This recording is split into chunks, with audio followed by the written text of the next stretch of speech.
Okay. The committee will come to order. Without objection, the chair is authorized to declare a recess of the committee at any time. As a reminder, members participating in this hearing remotely should be visible on camera throughout the hearing. I see we've got a number already. And as with in-person hearings, members and witnesses are responsible for controlling their own microphones. Those joining remotely should keep themselves muted unless recognized by the chair and should expeditiously unmute themselves when recognized. Finally, members experiencing technical problems should inform the committee staff immediately, and we'll try to help. Good morning, and thank you all for joining this hybrid hearing. This hearing is entitled Tackling the Tax Code, Evaluating Fairness, Efficiency, and Potential to Spur Inclusive Economic Growth. I thank the witnesses for being here. Again, you're going to see members come in and off remotely and in person. There's a lot going on, so don't be flummoxed by that. A lot of people are paying attention and have questions that they want to ask. With that, I now recognize myself for 5 minutes to give an opening statement. And let me say thank you again to our witnesses. I'm hoping what we can achieve today as a committee on economic disparity is a really fact-based and truth-oriented examination of the tax code. I hope that we can dispel some of the politics and the political rhetoric, which is not always accurate, so that we can really consider whether our tax code is efficient and fair. Out of this hearing, obviously, will come proposals to try to address areas where there are inefficiencies or inequities. I'd like to just start by maybe dispelling some of the typical concerns about the tax code. One, in preparation for this hearing, because I live in a political world, I was stunned to learn that relative to all other industrialized countries, Americans are actually relatively lightly taxed. We are taxed less than the Germans, the Italians, the Austrians, the Swiss, the Estonians, the Canadians. I could go on and on. We do pay slightly higher taxes than the Turks, the Mexicans, and the Chileans. That is not a call for higher taxes. It is simply a fact. And while I understand that putting facts into Congress is like spitting into a hurricane sometimes, I think it is important that we start with facts and analysis. Second, the tax code in its aggregate is a progressive tax code. If you make more money, you generally pay more taxes. And I think that there's broad agreement under the principle that to whom much is given, much is expected, that that's a good thing. What's interesting, though, about the code, and we're going to get into this, is that it actually ceases to be progressive at the very top of the income distribution. And the reason for that, of course, is that the very, very wealthiest in this country make their income not from the sweat of their brows, not by getting up and punching a clock every day, but by collecting capital gains, interest, and dividend. And if you look at the top 1% of the 1% in this country, at that point, the tax code ceases to be progressive in a way I think that violates a basic sense of fairness that most Americans have. When Warren Buffett memorably came up with the Buffett rule, he said, hey, why am I, as one of the richest men in America, paying a lower effective tax rate than my secretary? Warren Buffett obviously works hard, but he makes his money from capital gains, income, and dividends. His secretary is punching a clock and making income from the sweat of her labor. You could say that the notion that somebody who is living on the dividends and interest of the fortune made by their parent, for example, ought to at least pay the same taxes as those of us who go to work every day. And I hope we spend some time on that issue. So why is that true? One of the reasons we see that lack of progressivity at the very top of the tax code is that we have chosen, primarily in 2003, to create preferential tax rates for yields on capital, dividends, interest, and capital gains. Today, the top rate on dividends, interest, and capital gains, most Americans don't get these things, is 20%, whereas the top marginal tax rate on working for a living is 37%. Why is that? The argument that we hear is that that's a good idea, even though it may offend a sense of fairness, because that will lead to more investment, which leads to more economic growth, and therefore everybody does better if we tax interest, dividends, and capital gains less than we tax those of us who work every day for a living. The problem with that is that it's just not clear that that is true. And I know that we're going to hear from Dr. Gale, but in his testimony, he points out that the differentiation between taxation on the yields from capital, from money as opposed to labor, had very little impact on investment. So if we're taxing $1 of dividends less than we're taxing the work that we do every day, or more importantly, the work that Americans do every day when they go to work in that store or that factory, and we're not achieving any extra economic growth, why do we do that?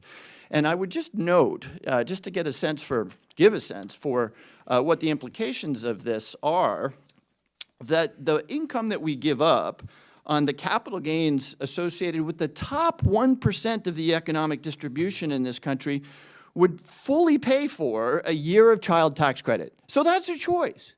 We could either give money to the child tax credit, which has been shown to be one of the most powerful alleviators of poverty, which I think is germane to what this committee's mission, or we can continue to give preferential capital gains rate to the top 1% of this population without an obvious economic rationale. I also want to look at the tax expenditures. I'm a beneficiary of the mortgage interest tax deduction. I'm a beneficiary of the fact that I don't pay taxes on the value of my health insurance. Many of these things that we call tax expenditures, that is to say subsidies, go to people who have mortgages and therefore are homeowners, go to people who are taxpayers, an income taxpayer, therefore are in the upper stretches of the income distribution. I hope we take a hard look at those tax expenditures, because I think we would agree that if the government is going to give subsidy and benefit, it probably should be to those people who need it and will use it and for whose marginal dollar is very, very valuable. So again, I thank our witnesses. I'm looking forward to a good hearing and a good discussion. I know we're going to get that, and with that, I'll recognize the ranking member for 5 minutes of opening statement. Thank you very much, Mr. Chairman. Busy day, 3 hearings in one day. I know we share the committee work on financial services as well as this committee, so I appreciate you holding today's hearing. We've been living under one-party Democratic control for a little over a year, and the results are pretty darn concerning. Inflation is at 8.6%. American families are paying $433 a month more than they were before the start of the administration. That's $5,200 a year. Folks are getting clobbered with rising costs, and our poorest communities are being hit the hardest. Prior to the pandemic, the Trump tax cuts created real economic growth. Prior to the pandemic, low-income families saw their net worth increase 37%. Real wages increased 2.9%. Median household income, in particular, improved the most for some of the least amongst us. Real wages were increasing prior to the pandemic. They're falling now. But prior to the pandemic, above the average, above the median, were Hispanics, blacks, Asians, women, veterans. Now we see the opposite. We see real wages falling for all Americans, even at a higher rate for the least amongst us. Never has a juxtaposition of policy been so stark and been so clear. Having seen the results, I believe the Trump tax cuts need to be made permanent. And soon we'll be having a conversation here on Capitol Hill about extending these tax reforms. And I hope my Democratic colleagues will work with us to keep these reforms in place, because we should be working to ensure that the tax code remains simple, fair, and rewards hardworking Americans. A lot's changed under the new administration, driven in part by the $1.9 trillion stimulus bill. The $1.9 trillion stimulus bill changed tax policy in particular by no longer expecting work and expanding handouts. And the results kneecapped the economic recovery from COVID. A fully refundable child tax credit removed the expectation for work. In America, there's a proven path to success that people can follow to reach the middle class. If you finish high school, if you work full-time, and if you're married before you have your first child, there's a 97% chance you'll not live in poverty. It's called the success sequence. Our tax code should work to encourage it, and definitely not discourage it. Since the 1990s, Congress has increased spending by 80% to address poverty. But the massive new spending has not massively decreased poverty. The U.S. government authorizes almost $300 billion a year to help low-income families. This funding includes the Earned Income Tax Credit and refundable portions of the Child Tax Credit. The Democrats' Build Back Better tax proposals are poorly targeted and do not enable upward mobility. The fully refundable Child Tax Credit turned a worker's credit into a child allowance, undermining the connection to work. The unintended consequences of these policies are being seen today. Families were flooded with stimulus payments, but were disconnected from proposals that encouraged work. Massive wealth transfers can move people above the poverty line. That's not debated. But it does not move low-income families sustainably into the middle class. These policies have truly failed to move low-income families up and into the middle class in a sustainable way. Our tax code should be built to reward work. We should mirror our tax policies to encourage the success sequence in a simple way. Again, success sequence, finishing high school, getting a full-time job, and getting married before your first child's born.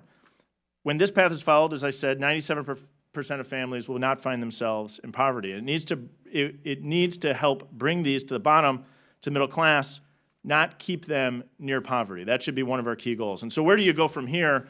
I think the key here is to make the tax cuts permanent that gave us the economic growth prior to the pandemic. And I think we have a real opportunity, Mr. Chairman, in particular in a nonpartisan way, to really explore how the earned income tax credit and the child tax credit can be connected. And I believe there needs to be a connection in particular to work. Americans should have fair, simple, low taxes. They should reward work, promote opportunity. I know we're going to have a robust conversation on the topic today. I appreciate you holding today's hearing. Mr. Chairman, I will yield back. I thank the ranking member, my friend, and very much look forward to working with him on those issues around child tax credit. And I hope he'll work with me on creating a tax code that, in fact, rewards work rather than the collection of dividends. With that, before we turn to our witnesses, I ask for unanimous consent to play a video from a variety of Americans who are sharing their experiences as part of the committee's mission to show America to itself. We start every hearing with just the voices of the people who are out there because we think that that's really important. So if I've got UC, we'll just run the video, please.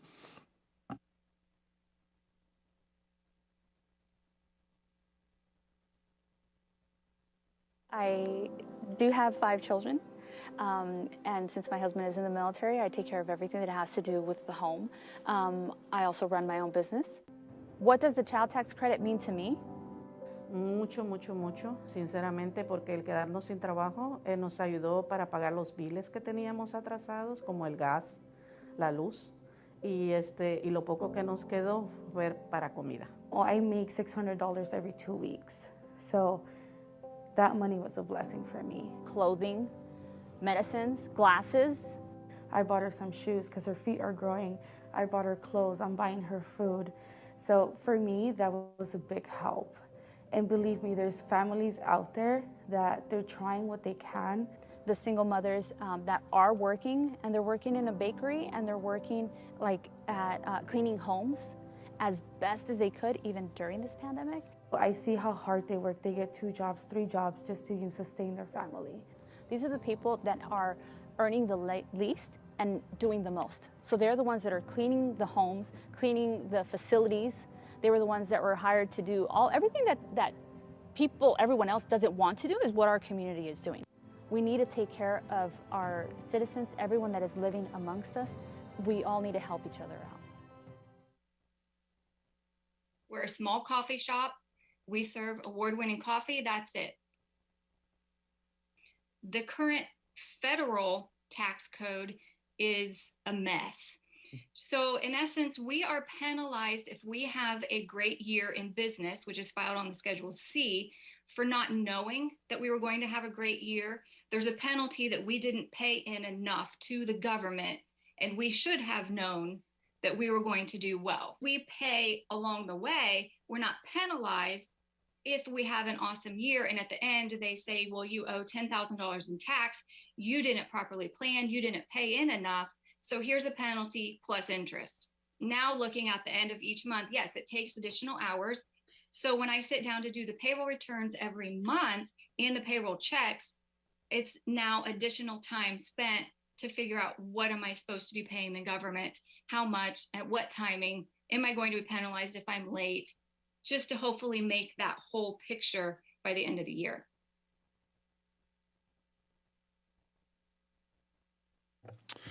Thank you again. Now, we welcome the testimony of our distinguished witnesses. First, we will hear from Dr. William Gale, who is Senior Fellow at the Brookings Institution and Co-Director of the Urban Brookings Tax Policy Center. Next, we have Professor Dorothy Brown, Professor of Law at Georgetown University Law School. Next, we have Mr. Seth Hanlon, the Senior Fellow at the Center for American Progress. Next, we'll hear from Ms. Amy Matsui, Director of Income Security and Senior Counsel at the National Women's Law Center. And lastly, we have Dr. Angela Rashidi, Senior Fellow and Rowe Scholar at the American Enterprise Institute. Thank you all for being here today. Witnesses are reminded that their oral testimony will be limited to 5 minutes. You should be able to see a timer directly in front of you that will indicate how much time you have left. When you have 1 minute remaining, a yellow light will appear. I ask that you be mindful of the timer, and when the red light appears, to quickly wrap up your testimony so we can respect the time of other witnesses and committee members. Without objection, your written statements will be made part of the record. Dr. Gale, you are now recognized for 5 minutes for an oral presentation of your testimony. Thank you very much, Chairman Himes, Ranking Member Style, members of the committee. Thank you for inviting me here today. My testimony represents my own views, not those of any organization. My testimony makes 2 main points. First, there is an enormous amount of evidence indicating that tax cuts in general and tax cuts for high-income households in particular have not had very big impacts on the growth rate of the economy over time. This evidence spans different periods of time, different countries, and different types of taxes, and I'll walk you through that in just a second. Second, in the U.S. today, there are several auspicious ways to raise taxes on high-income households without hurting the economy. These include taxing capital gains at death, repealing the Section 199A deduction for non-corporate business income that was passed in 2017, converting the estate tax to a tax on inheritance, and raising funding for the Internal Revenue Service.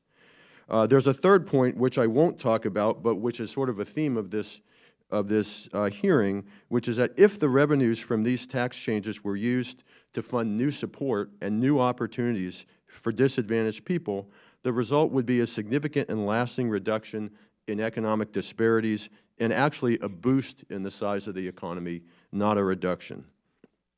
So first, by way of background, when I talk about the growth rate of the economy, I'm not talking about economic stimulus. It's obvious that tax cuts can stimulate the economy in the short run.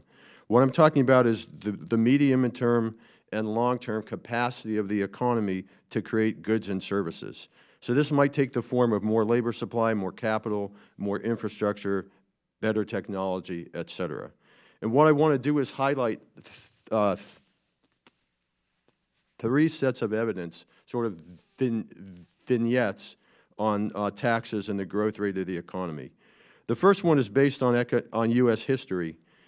Between the Civil War and the First World War, federal taxes were 2% of the economy, and the growth rate of the economy was 2% per person per year.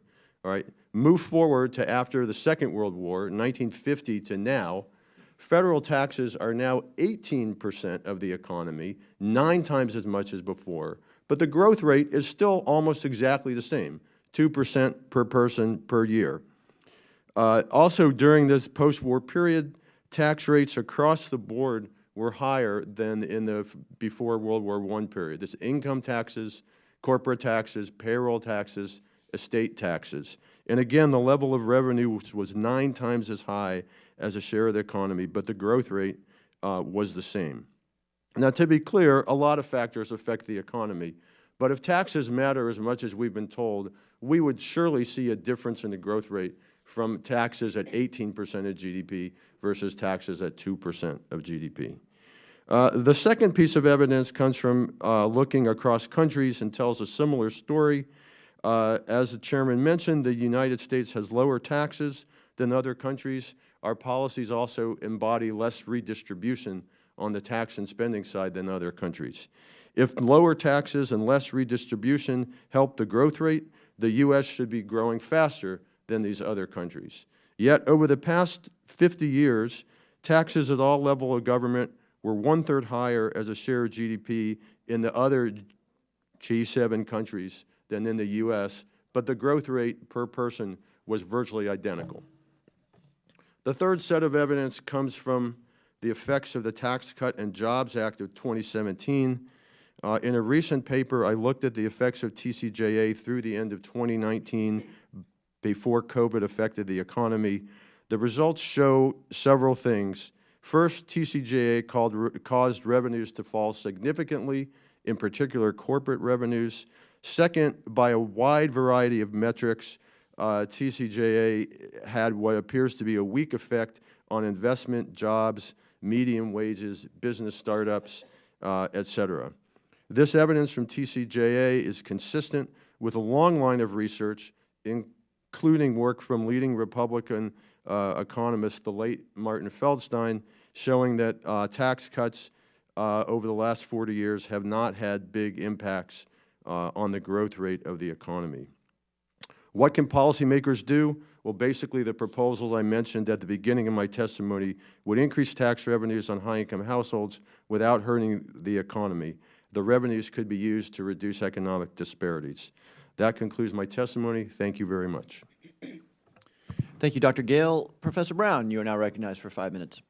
Thank you for inviting me to share my views on the role of tax policy in increasing racial and economic disparities. I will explain how the joint return that makes no mention of race can nevertheless cause white married couples to get tax cuts that black married couples do not. I went into tax law to get away from race. Growing up in the South Bronx and experiencing racism made me want to practice a type of law that had nothing to do with race, and I thought that was tax law. As I write in my book, The Whiteness of Wealth, How the Tax System Impoverishes Black Americans and How We Can Fix It, I have never been more wrong about anything in my life. My journey begins with preparing my parents' tax returns. My mother was a nurse and my father was a plumber. Their tax returns were straightforward, yet I always remember two things. My mother and father earned almost identical amounts of wages, and I always felt in my gut that my parents were paying too much in taxes. The latter was a mystery I would only figure out because I became a law professor. One afternoon in the early 1990s, I read an article by a mentor that asked, "To what extent have our tax laws been distorted by racism?" In that moment, I decided to look. My quest almost ended there because I discovered that the IRS did not publish statistics by race. I had to become a detective and eventually analyze Census Bureau data that showed married black couples were mainly like my parents, the Browns, contributing roughly equal amounts to household income. White married couples were more likely to live in single wage earner households, and the joint return treats those marriages very differently. Equal wage earner couples pay higher taxes, and single wage earner couples get a tax cut. Yet the joint return says nothing about race. Once we understand how the joint return became law and which couples it was designed to benefit, we will begin to understand why black married couples have been left behind and why, over time, so have an increasing number of white married couples. At the beginning of our progressive income tax system, only the richest Americans paid taxes. And even though there was nothing in our tax laws that said only rich white Americans pay taxes, that is how the law operated. In the beginning, there was also no such thing as a joint return. By 1927, roughly 5% of the richest Americans paid taxes, and one of those taxpayers was a white man named Henry Seaborn from the state of Washington. He and his tax advisors came up with a scheme to cut his tax bill. Henry, who was the sole breadwinner, treated half of his income as belonging to his stay-at-home wife, Charlotte, and the other half as his. The IRS disagreed, and the case went to the Supreme Court, and the Seaborns won. The court reasoned that because Washington was a community property state, Charlotte was legally entitled to half. There was also Supreme Court precedent that if a couple lived in a separate property state, they were denied this loophole. Rich white taxpayers living in separate property states lobbied Congress, which enacted the joint return in 1948. The joint return was designed for the Henry and Charlotte Seaborns, white married couples who live off of the income of a single wage earner. Most black married couples and an increasing percentage of white married couples either cannot or do not make that choice, and as a result are left out of tax subsidies for marriage. It is not just the joint tax return where we see racial disparities in the operation of our tax laws. In The Whiteness of Wealth, I discuss many other areas where our federal tax policies disadvantage taxpayers based upon race. My proposal of a wealth tax credit that would apply to all taxpayers in low-wealth households could begin the process of making the code more equitable. By ignoring race and class during tax policy discussions, we are working to maintain the status quo of economic inequality, where the richest among us pay the least. That results in taxpayers like the Seaborns winning and those like the Browns losing. We also miss an opportunity to highlight the common ground that many taxpayers have across racial and ethnic lines. We can and should use race and tax data to create tax policy that is good for the many and not the few. I appreciate the opportunity to testify before the committee and look forward to your questions. Thank you, Professor Brown. Mr. Hanlon, you're now recognized for 5 minutes. Thank you, Mr. Chairman, Ranking Member Stile, and members of the committee. Thank you for inviting me here to discuss the tax code and, in particular, tax fairness. I'd like to emphasize 3 points that I elaborate further in my written testimony. Number one, tax expenditures, the many special provisions of the code, are, on the whole, skewed toward the wealthy. Number two, recent tax changes, and in particular the Tax Cuts and Jobs Act of 2017, have disproportionately benefited people with high incomes. Number three, tax fairness depends not only on the tax code, but how it is administered. And the IRS, in its current state, simply can't do its job. So the first point on tax expenditures. The most prominent examples of how the tax expenditures are skewed to the wealthy are the ways in which the income tax favors income from wealth. Capital gains, income from the appreciation of assets, are tax favored in 3 fundamental ways. First, unlike wages and salaries, taxes on capital gains are not due until and unless assets are sold, so taxes can be deferred for long periods. Second, an enormous amount of capital gains escapes income tax entirely through the tax loophole known as stepped-up basis. When assets are passed on to heirs, all capital gains tax liability is wiped out. Third, when assets that have grown in value and held for at least for a year are sold, they are taxed at the lower capital gains rates. Many tax expenditures are also upside down because they are designed in a way to give the biggest benefit to people in the highest tax brackets. So, for example, 88% of the new pass-through business deduction goes to people in the top quintile and fully half to the top 1%. The top quintile receives 63% of the benefit from retirement tax subsidies, and the bottom quintile gets only 13%. To be sure, there are important tax expenditures like the Earned Income Tax Credit and the Child Tax Credit. But on the whole, the $1.6 trillion tax expenditure budget is skewed to people with higher incomes. My second point on recent tax changes. So TCJA, the 2017 tax law, gave far larger tax cuts to high-income people than to middle-class or working people. The average tax cut for people making more than $1 million was about $70,000, 122 times bigger than the average tax cut for people making between $40,000 and $50,000. These are estimates from the Tax Policy Center. The tax cuts were also bigger at the top relative to incomes. So in percentage terms, the after-tax incomes of the richest 1% went up by 3.4%. That's more than twice as much as the middle quintile. In percentage terms, the after-tax income of the people in the 95th to 99th percentile went up the most, followed by the top 1%, and then every other income group in descending order. This resulted from several features of the law. First, TCJA lowered the tax rates, including the top rate from 39.6% to 37%, and increased the AMT exemption. Second, it introduced the new pass-through business deduction, half the benefit of which goes to the top 1%. Third, it raised the estate tax exemption, so now only about 1,900 estates in the entire country, or the wealthiest 1 in every 1,400, pay it. And fourth, and finally, it slashed corporate taxes. The corporate rate went from 35% to 21%, a massive and immediate corporate tax cut. It introduced a territorial tax system with a weak minimum tax with a rate that is half the domestic corporate tax rates. The law had provisions to offset these tax cuts, but many were designed not to come into effect until several years after enactment. Congress has already delayed some of them further, and now the corporations that received tax cuts in 2017 are lobbying to stave off more, including the amortization of R&D expenses. TCJA drained revenue an estimated $1.9 trillion over its first decade, which would be more if its provisions are extended. So if one looks at the tax changes themselves, but also the financing of those tax cuts, the law is even more regressive. And finally, I'd like to discuss what's happened to the IRS, which has simply been decimated by budget cuts.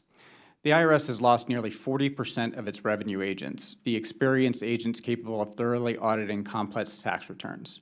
And as a result, audit rates have fallen the sharpest for millionaires and corporations. The IRS has focused a larger share of its audits on EITC recipients, despite the EITC representing only 6% of the tax gap. This has had disparate effects on Black and Hispanic families, on households headed by women, and in some areas of the country more than others. And the IRS technology is badly outdated, and the IRS is simply not providing adequate service to taxpayers. Fortunately, the House has passed legislation that will address many of these issues in the Budget Reconciliation Bill, and it has a golden opportunity to make the tax code more fair, and in so doing, foster inclusive economic growth. Thank you, Mr. Hanlon. Ms. Matui, you're now recognized for 5 minutes. Chairman Himes, Ranking Member Stile, and members of the committee, thank you for the opportunity to testify. My testimony today will address the importance of refundable tax credits to families with low and moderate incomes, families headed by women, and households of color. Refundable tax credits ensure equitable access to tax benefits and improve families' economic security. Many tax provisions, including those intended to encourage home ownership or retirement savings, or to help families afford the child care they need to work, are structured in ways that overwhelmingly benefit higher income tax filers and exclude low and moderate income tax filers. In particular, lower income households are less able to access tax benefits in the form of itemized deductions, exclusions from taxable income, or non-refundable credits. Women supporting families on their own and households of color are underrepresented among households with higher incomes and overrepresented among those with lower incomes. Combined with historical disparities in housing, employment, access to high-quality affordable childcare, and more, the inequitable distribution of tax benefits amplifies and reinforces gender and racial inequities. In contrast, refundable tax credits like the Earned Income Tax Credit and Child Tax Credit are well targeted to families with lower incomes. They especially benefit women of color who predominate in low-paid jobs like childcare and home care workers, retail, and hospitality. Refundable tax credits help reduce the harsh economic effects of gender and racial discrimination by narrowing wage gaps, improving health, education, and future employment outcomes for children, and reducing poverty.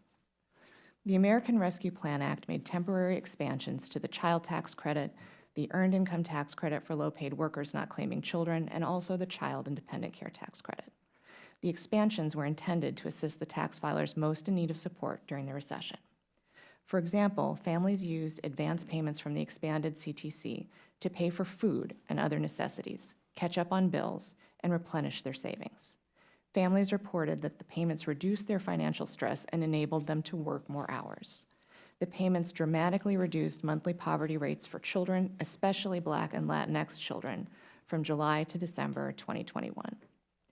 The expanded EITC for workers not claiming children meant that workers with low wages, including many essential workers, were not taxed into poverty in 2021. The expanded credit benefited over 17 million workers, including 2.8 million Black workers, 2.8 million Latinx workers, and over 670,000 Asian workers. And the expansions to the Child and Dependent Care Tax Credit, which included making the credit refundable, meant that many families received assistance through the tax code for their out-of-pocket childcare costs for the first time in 2021. Importantly, those expansions shifted the distribution of the credit's benefits away from the highest income tax filers toward more low and moderate income families. While the recession's officially over, the deep inequities women faced before the pandemic persist and in many cases have worsened. We should not be satisfied by a return to an inequitable status quo when women, especially women of color, are lagging behind in the recovery and continue to experience material hardship. Congress should take the opportunity to unlock the potential of the tax code to advance economic, gender, and racial equity. First, the American Rescue Plan's expansions to the CTC, EITC, and Child and Dependent Care Tax Credit were needed before the pandemic, and the need persists now that they have expired. Congress should build on their success and make them permanent. Second, policymakers should re-examine other tax provisions, like the mortgage interest deduction and tax expenditures for retirement savings.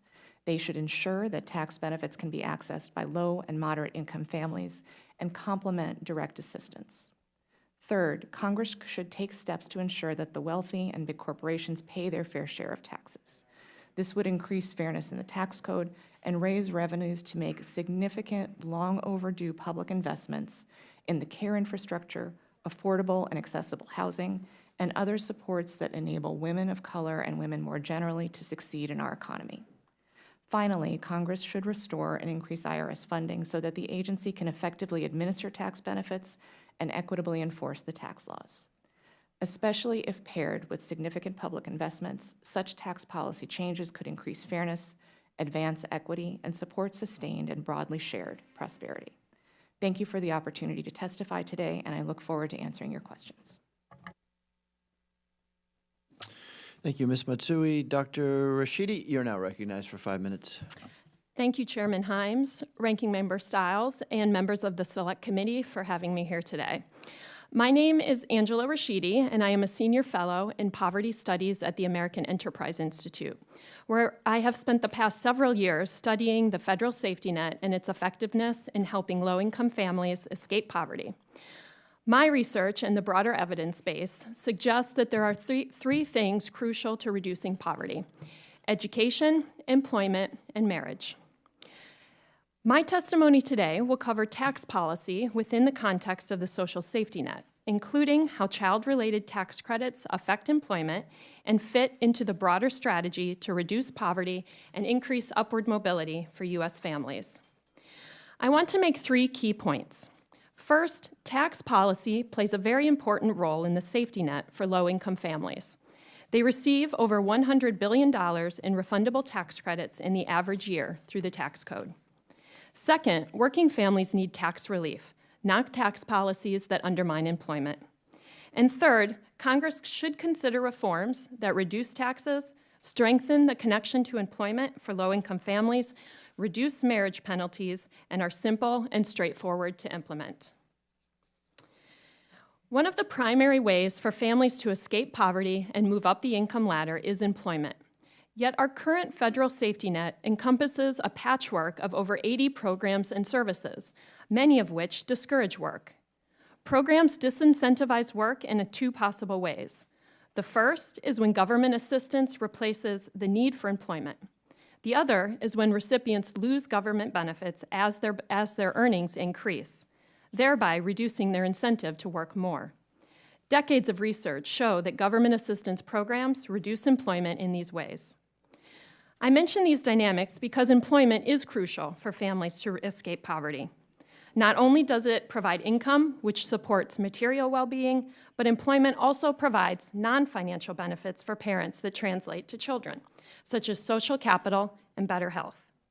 The financial and non-financial benefits of employment improve the short-term material well-being for families, but it also creates opportunity for long-term prosperity. One bright spot in the safety net in recent decades has been the EITC, which provides a lump sum payment to low-income working families based on the number of children in the household.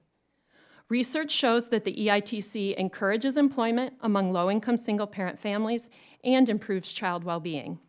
This is because the EITC is available to parents who work, and the benefit amount phases in as earnings increase. This design offsets some, but not all, of the work disincentives in other parts of the safety net. The refundable portion of the child tax credit, or CTC, after it returned to its original design this year, is also only available to working families, which lessens potential negative employment effects. In contrast, research suggested that the temporary expansion of the CTC last year, which gave benefits to non-working families and eliminated the phase-in, would have decreased employment from anywhere between 400,000 to 1.5 million jobs had it been made permanent. Beyond the EITC and the CTC, the safety net contains many other aspects that can reduce employment for low-income families. For example, research shows that food assistance and housing assistance programs reduce employment because there is no requirement that parents work in order to be eligible. There is also evidence that benefit cliffs in Medicaid discourage employment. I will end with a few broad principles when thinking about how to better serve low-income families through tax policy. Poor families will be better off with employment, and maintaining the historical focus of tax relief for working families will increase work. Second, reform should reduce penalties embedded in safety net programs. This includes marriage penalties. Ensuring that tax credits like the EITC encourage stable family formation is crucial for alleviating poverty and promoting upward mobility. Finally, refundable tax credit programs must operate with integrity. The rules and eligibility requirements must be straightforward and easy to implement.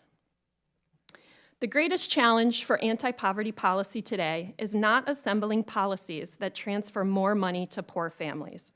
Rather, the difficulty resides in how government policies can help more low-income families chart a path upward through employment and marriage. Reforming refundable child tax credits with these principles in mind give families a better chance at success. Thank you, and I look forward to your questions. Thank you, Dr. Rashidi. I now recognize myself for questions. So I was thrilled to hear my friend, the ranking member, say we've got to work on a more worker-oriented, work-friendly tax code. Because as my opening statement indicated, today you get one heck of a reward for not working. If I'm in a big house collecting dividends on daddy's fortune, I pay half the rate, 20%, that I pay if I go to work every day and work hard. That just, I don't need to elaborate on why that offends the sense of fairness that I think most Americans feel. But my question is there a public purpose there? And again, I alluded to this in the opening statement. If you tell me that dramatically preferential rates for yield on capital, investment, substantially increases investment and therefore creates more aggregate growth, I might say, okay, we'll violate our sense of fairness because it leads to more growth. Dr. Gale, you said that that's not the case. So if I were inclined to disagree with you, what would I point to? Is there evidence out there? You quoted Marty Feldstein, my freshman economics professor. He's a pretty conservative guy, and he said, no, there really is no argument that these preferential rates actually serve any real purpose other than to make our tax code unfriendly to workers. So what's out there that suggests that there is a public purpose to this? Thank you. I think there's a preponderance of evidence from recent tax reforms, and you can tell how old I am by I think of the 1981 tax cut as a recent tax cut. But if you started 2017, there was a massive cut in the corporate rate. There was an extension of expensing for equipment investment. But investment in non-oil, non-mining industries didn't go up by very much. It didn't go up by any faster than it did before TCJA. Investment in oil and mining did, but that's because the price of oil went up. So you have these massive changes in 2017 that invoked very little impact on investment. Go back to 2001, the 2003 tax cuts where we reduced estate taxes and dividend and capital gains taxes. There was no increase in growth from 01 to 07 relative to earlier years. In fact, the economy grew less than during the 90s. And in the 90s, of course, we raised the top tax rate from 31 to 39.6%. There's an enormous amount of ideology here and very little evidence that these capital income tax cuts are generating the growth that people want them to. Okay, thank you. I've got a lot of intellectual firepower in front of me here today. 4 other people, including somebody, thank you for being here, from the American Enterprise Institute. Does anybody want to make the case that dramatically different marginal tax rates on dividends, interest, and capital gains is actually substantially contributing to economic growth? Anybody? Going once, going twice? Okay. The 4 most boring words in the English language are step up in basis. But it's a pretty fascinating thing. And let me see if I can get this right. If daddy dies and leaves me $100 million in stock that comes from a business that he built from nothing. So if he sold it, he would pay a pretty substantial capital gains, although we've decided that maybe there's some preference there. He would pay a pretty big capital gains, 20% on that 100 million capital gain. But if he dies and I inherit it, I pay nothing. So again, I've got a lot of assembled brain power here. What public purpose is served by me getting to inherit daddy's stock on an entirely tax-free basis? Mr. Hanlon, anybody? Is there a public purpose to that? I think it's more of a political thing. Originally, it was probably a tax administration issue that it was hard to figure out the basis, but there are easy ways to do that now. You could create a standard basis to say that's. But by the way, let me interrupt you quickly here. What percentage of Americans are actually going to take advantage of the step up in basis? Anybody got an estimate? Something like 75% of the gains or capital gains preferences go to the top 1%. Okay, so 75% of the benefit from step up in basis, which again are boring words, but it basically means I get to inherit daddy's fortune with no tax, is going to go to the top 1%. And there, no public purpose for that? Okay. All right, thank you. Dr. Rashidi, I want to just, my last question. I really appreciate your idea and your testimony here, and the ranking member really highlighted this. We don't want disincentives to work. We don't want disincentives to work in the tax code. When we had this fight, I learned that an awful lot of caregivers are, grandma taking care of grandkids.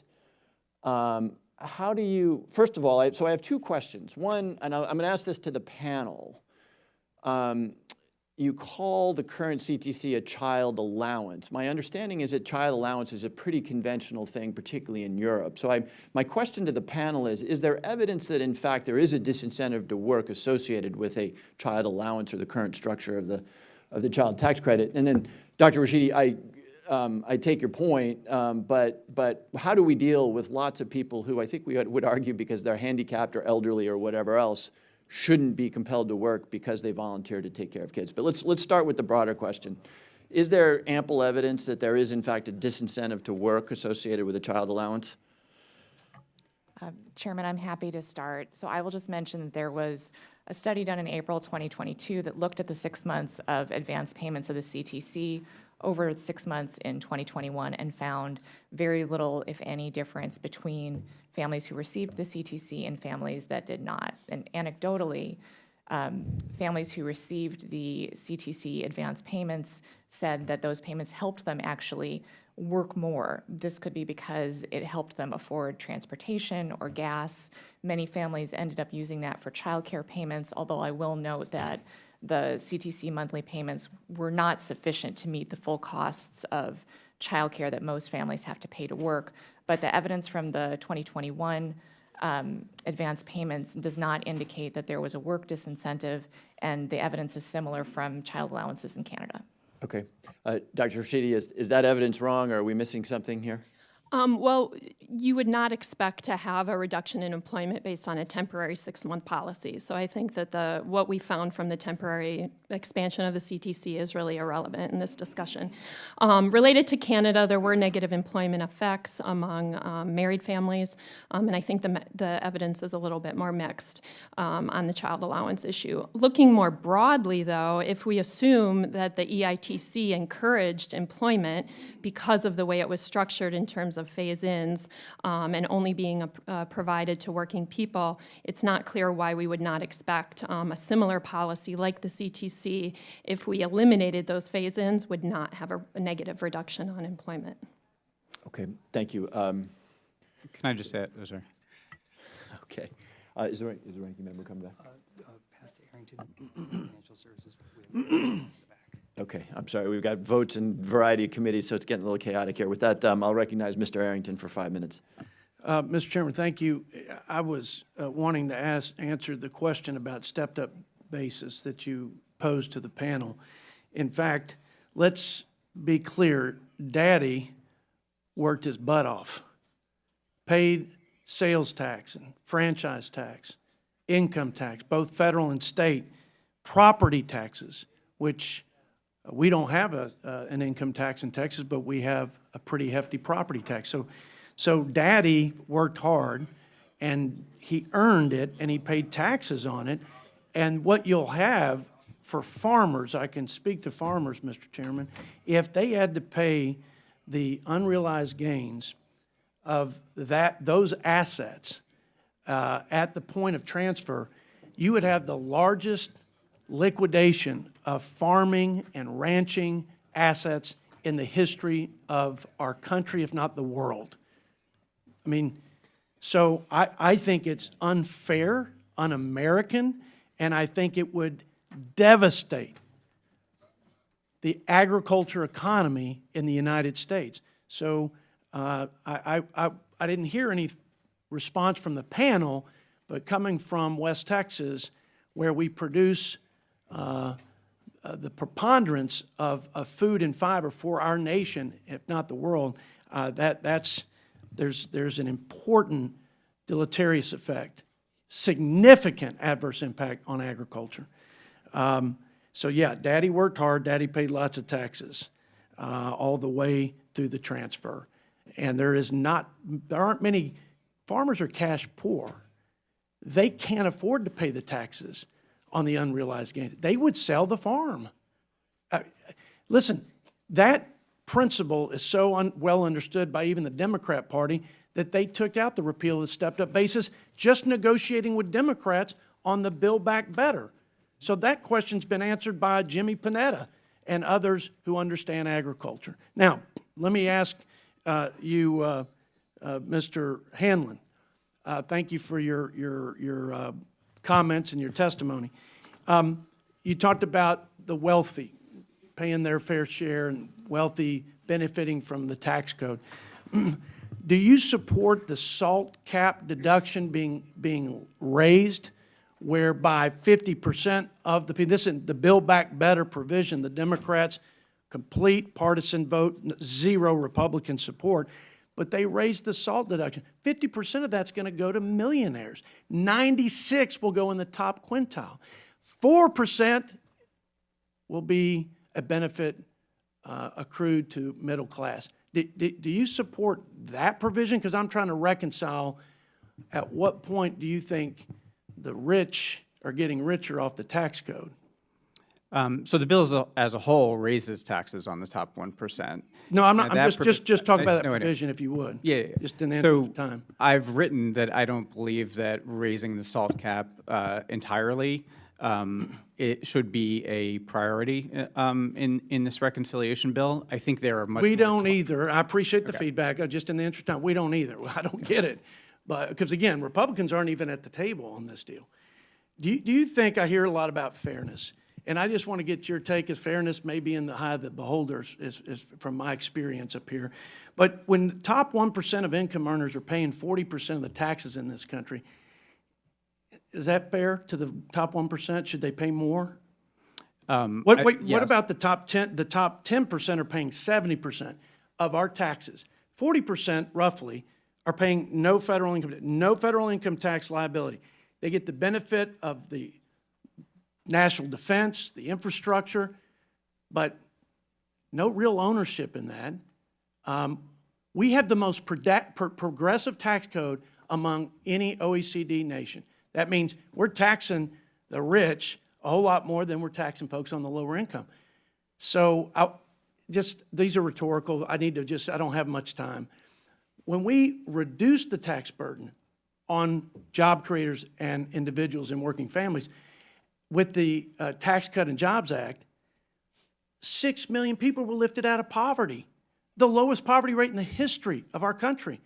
The median household income rose at a higher rate than in all of history, about $4,300 plus in real wage increase. We had the lowest unemployment rate for minorities and women. So and by the way, the tax code got more progressive under the Republican tax cuts, believe it or not. So I know I've gone over my time, Mr. Chairman. I'll just stop there. Thanks for your response. Gentleman's time has expired. Ms. Jayapal is recognized for 5 minutes. Thank you so much, Mr. Chairman, for this hearing. This is a topic that's near and dear to my heart because I actually come from the state of Washington, where the lowest incomes pay 6 times more in taxes than the 1%. We have the most regressive tax system in the country. And I'm sorry to hear Professor Brown point to the other stain on our history with Mr. Seaborn and his efforts to reduce his taxes even further. Nationally, the 25 richest billionaires have paid 98 times less in federal income taxes than the average taxpayer, despite holding 14.3 million times their wealth. And I think this is the point to my friend from Texas. You have to look at not just what people pay in taxes, but you also have to look at what they earn, and it is unsustainable for working class people to continue picking up the tab for tax breaks that the wealthy enjoy, in part due to the Republican Tax Cuts and Jobs Act. Instead, I think it's appropriate that we consider the kind of tax proposals that we're talking about today that level the playing field and create a fairer economy. Professor Brown, I really appreciate your book, and it's been the basis of much of the discussion here in Washington State, actually, for how we address our regressive tax system.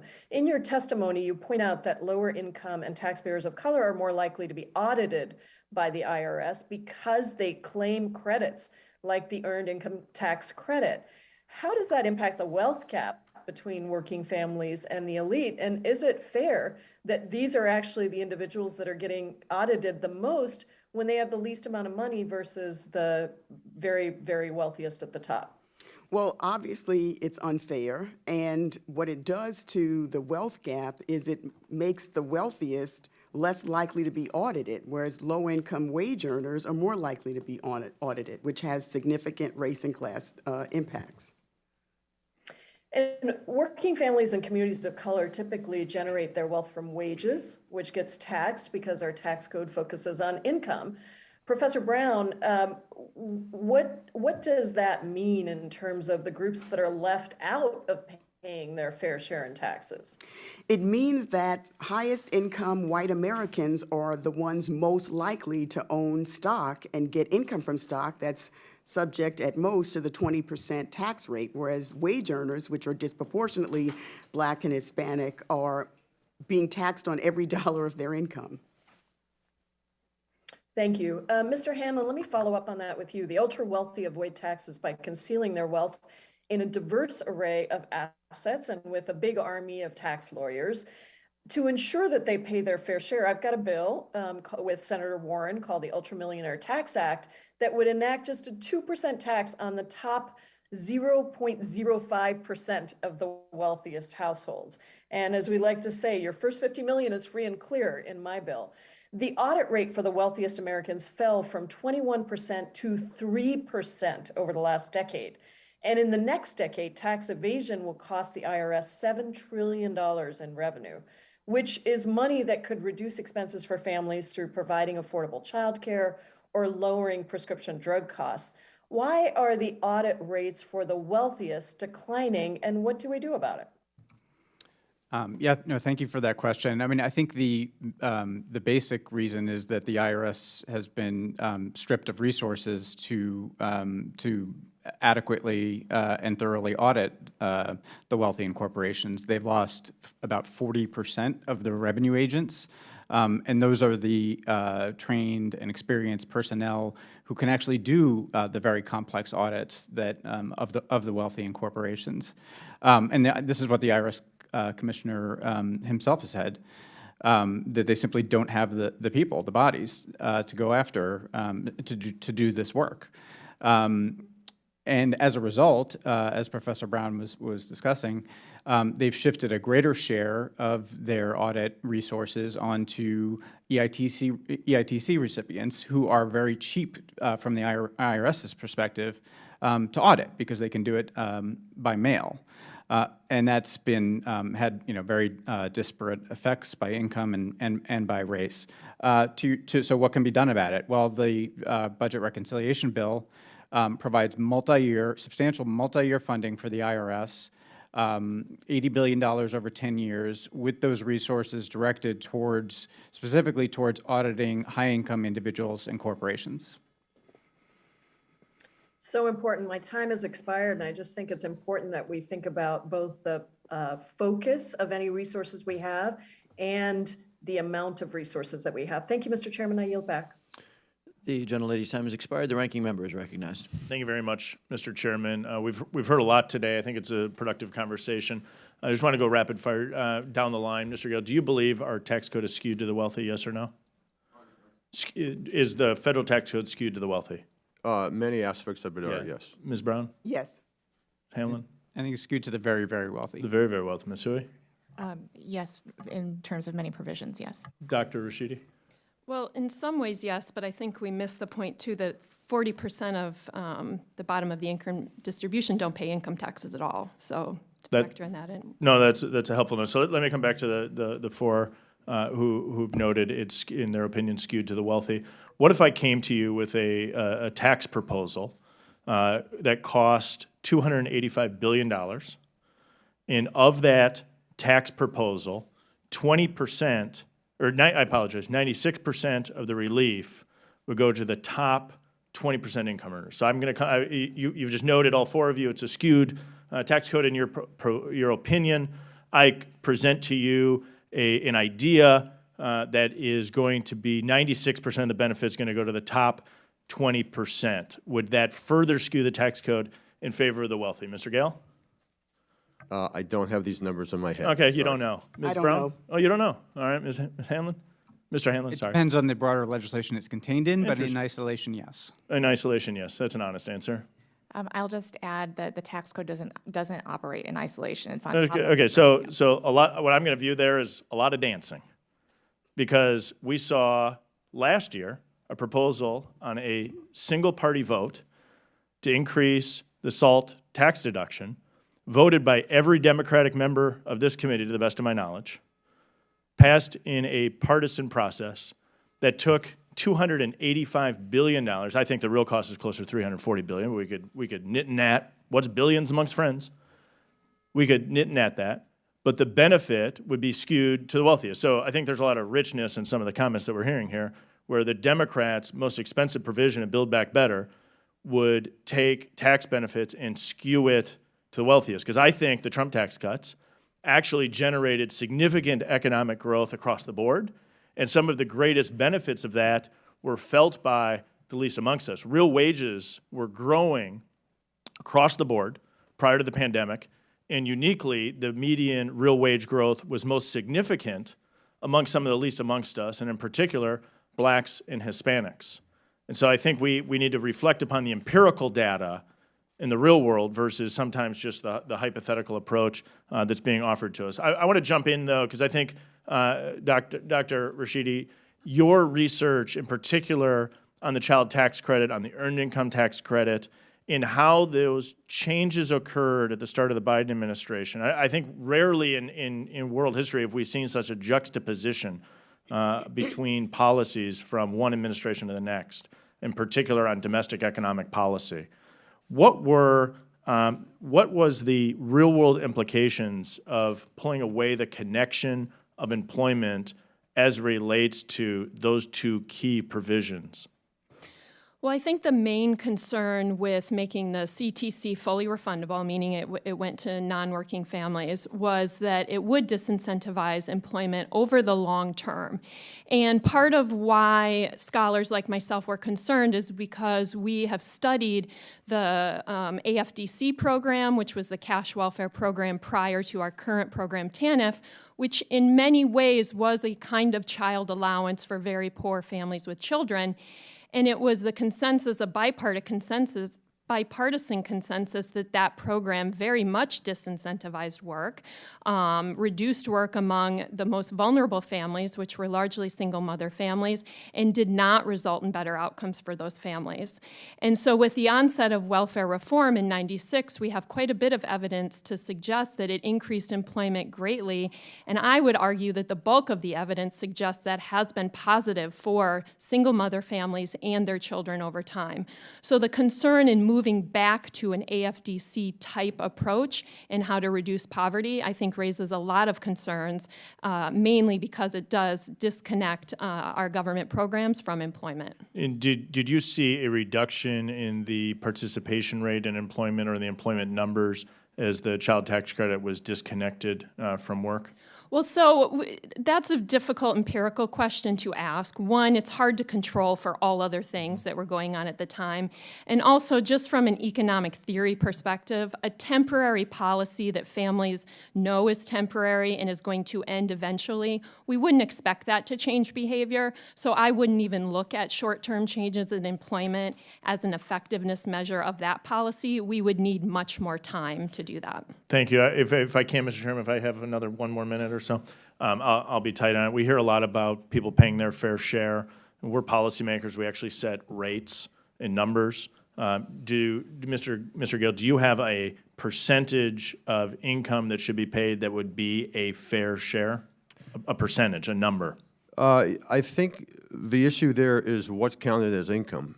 And if you, but do you have a number, right? So we could debate that. But you're going to have earned income, you have unearned income. Is there a rate number? I have my own number, sure, but what would that be? I think top households should pay 40 to 50% of their appropriately defined income. 40 to 50% federally is fair share. Yeah, including unrealized capital gains. Appreciate it, Dr. Brown. Do you have a number that is the fair share? In a progressive tax rate system? Sure. I would say there isn't a single number. The rate system. But let's take the billionaires, the uber wealthy that we were talking about earlier. I think 40 to 50. I mean, historically, we've had as high as 70%. So 40 to 50 looks like 40 a tax cut. 40 to 50% federally. Ms. Hanlon? I don't have a preferred Hanlon, number. I apologize. Sorry. Yeah, it's fine. I would just say that I think it depends on the pre-tax distribution of income as well, and our country is extremely unequal. But right now, right, empirical data today, we are the decision makers. We can actually set tax rates. You are in the United States Congress. This is the federal government. Tomorrow, this committee could release a report that says, here's the fair rate. Mr. Gale said 40 to 50%. Dr. Brown said 40 to 50%. You, Mr. Hanlon, do you have a number? You can say you don't have a number. I don't have a number, but I do agree with the focus on effective tax rates on income defined comprehensively. Okay. Ms. Matsui. I don't have a number for a tax rate, and I think it also depends on the different preferences and provisions in the tax code. I don't know if we're going to sit around and talk about paying fair share. You guys should, with all due respect in your research, and you don't have to do it today, I'd love you to submit, for the record, what is the fair share? Because we hear a lot about it. It'd be great if somebody came forward and just said, here's the fair share. You should pay 50% of your income. You should pay 90% of your income. Tell me, I'd just be open to the dialogue, because it's easy to say fair share. It's hard to put a number on it, and I think it's sometimes we have conversations here that are in the abstract rather than in the definitive. I appreciate everybody's time, Mr. Chairman. I'll yield back. Thank you, and thanks for highlighting something that maybe we can agree on. I think we're talking about the wrong thing. We're talking about how to fix a system, frankly, it seems like everyone at the table says doesn't work, which is the income tax, which is why I've got a constitutional amendment proposed to repeal the 16th Amendment, which established this broken system of taxation. It doesn't work well. And so thank you for highlighting many of the ways that it doesn't work. Jeff Bezos isn't going to sell his Amazon shares anytime soon. And some people think that's unfair. You should pay as if you had sold them. So you won't have to necessarily give up control of the company as long as we can confiscate some of the wealth. That's the concept behind the wealth tax, right? But the reality is, if we tax differently, instead of paying almost nothing on it, instead of being able to borrow, frankly, at lower rates than the federal government, because there's even lower risk that he's going to default on, say, 50% of the value of his Amazon shares, than the federal government defaulting on a 10-year Treasury note in the current environment, he could probably borrow more cheaply than the United States government right now. And that's rational. What's not rational is to continue to fight and bicker and divide our country over class warfare schemes when we know that the current system of income tax really doesn't work well. It does leave out people like Jeff Bezos. But if we had a fair tax, a system that instead of taxing income, taxed consumption, but allowed for basic needs to be excluded from taxation, things that the lowest income people pay disproportionately high percentage of their income in. It would work more fairly, and it would be incredibly more progressive. I mean, I'm speculating here because I don't really know, but I'm thinking Jeff Bezos probably pays more for lawn care than the median household income. Right? So you could tax all sorts of consumption and tax differently, and it could be more fair, more equitable, and it would, frankly, be more efficient. You know, my main objection isn't even relevant to the topic at hand. My main objection is privacy. You know, did you make some money? Did you give someone a gift? You know, did you buy or sell something? Did you make or lose money? It's really not the government's business to know that. It's just an incredible invasion of privacy. And that's what we're seeing is it's really a tool of power. It's a tool of coercion, a way to impose the will of the government on the population.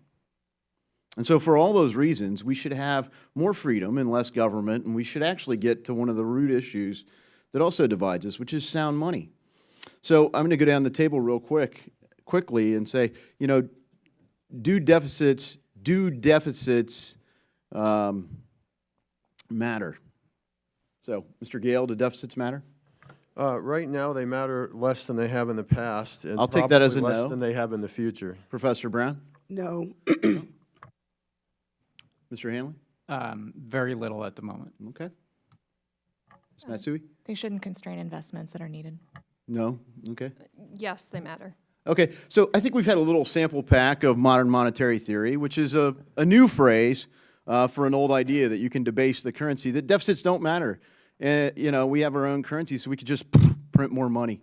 Why would we even need to tax? Since deficits don't matter, why do we need to collect taxes? Is it just because we hate rich people? Anyone? So if deficits don't matter, why tax? We're not collecting taxes from really rich people. From anybody? We are collecting taxes from middle class and low income Americans. So we shouldn't tax anybody and we could just spend? We should tax rich Americans more so that they pay their fair share to compensate for their use of the court system and any number of other. Okay, so fundamentally, really just to punish the rich. The really, really rich is the only reason we should tax, right? And then we could redistribute. But why redistribute when you can even just print the money? So this is a fallacious argument. We're seeing the results of it. And people say, well, we're seeing it around the world. Well, we're seeing it around the world because other countries have debased their currency more aggressively than the United States of America. The European Union, European Central Bank, they've printed more money as a percentage of their GDP than we have. Bank of Japan, Swiss National Bank, they've all debased their currencies, and so it's growing the wealth gap. Why? Well, to your point, some of you have made the point, wealthy people own more equity. But here who would get crushed by some of these horrible ideas? Unrealized gains? Are you kidding me? What would happen to Mr. Himes' idea? I had a small business. We were not cash rich as a business. But if I had to sell my company to pay the estate tax, my family would have nothing because it would be sold. We'd pay taxes, and there'd be a little bit left over. Mr. Arrington highlighted what would happen in farms, but the reality is it makes it impossible to leave an inheritance. So the death tax is a horrible way to tax, an even worse way. So we have to come up with a better, more fair way to tax. We do have to collect revenue for our government, but I hope that this forms the basis for a huge momentum to get rid of the income tax. I yield. Gentlemen's time is expired, and I'd like to thank, there's a floor vote on now, or I'd be tempted to do another round of questions because this is obviously an immensely complicated and important topic, and I think we surfaced some important things here today. My Republican colleagues pointed out that the unlimited SALT deduction would not, in fact, be progressive. They're not wrong about that. That also does not, therefore, mean that step up in basis is not. So I hope that there is room for conversation here and coming out, in particular, as Ms. Rashidi said, making these tax preferences that actually do help lower-income people more efficient and valuable. But sadly, for such an immense topic, we do need to close the hearing because there are floor votes. So I'd like to thank our witnesses for the testimony today. Without objection, all members will have 10 legislative days within which to submit additional written questions for the witnesses to the chair, which will be forwarded to the witnesses for their response. I ask our witnesses to please respond as promptly as you are able. Without objection, all members will have 10 legislative days within which to submit extraneous materials to the chair for inclusion in the record, and I remind members that written questions and materials for the record should be submitted to the email addresses provided to your offices. With that, I will thank all of our witnesses once again and adjourn the meeting.